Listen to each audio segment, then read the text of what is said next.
Hello everyone, I'm Rene Plamad and I am currently taking up Bachelor in Secondary Education, major in English.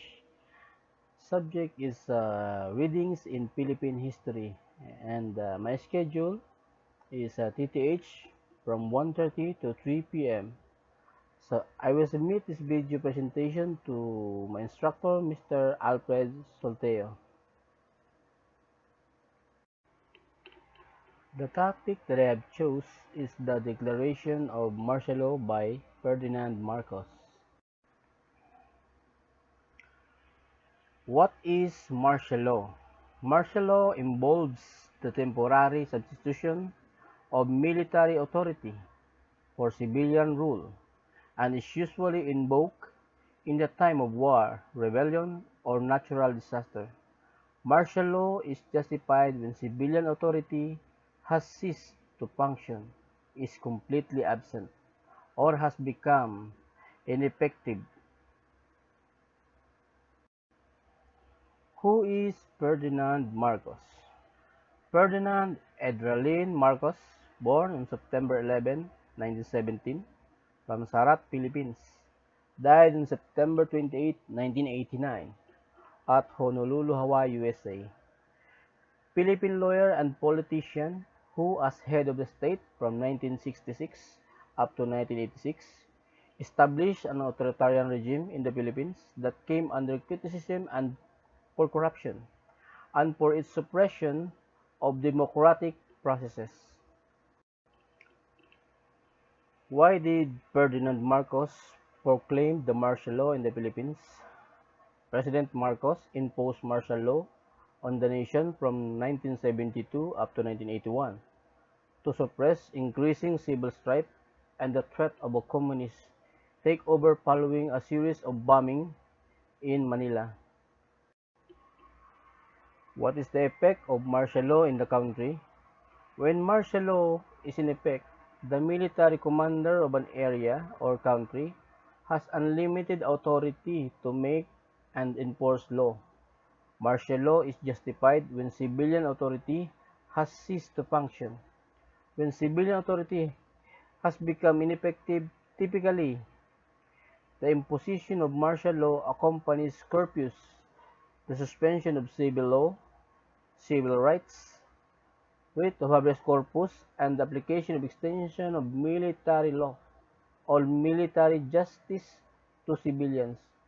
Civilians defying martial law may be subjected to military tribunals or court-martial.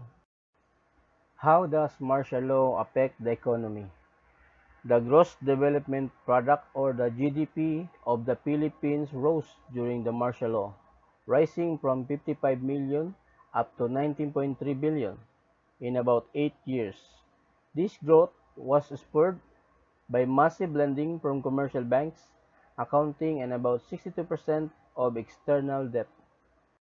How many years martial law lasted in the Philippines?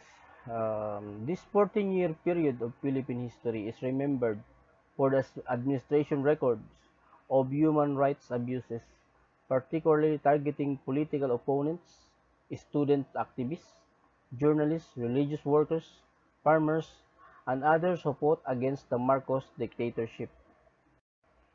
The declaration of martial law in the Philippines has created a very deep scars to the victims of human rights, but we should also consider and understand that the proclamation of martial law was to save our country from being a communist. For whether or not the people we love experience it firsthand, the wake of martial law is stained with blood. It is riddled with the friends lost and bodies found, with enemies of the government being dealt with in brutal way.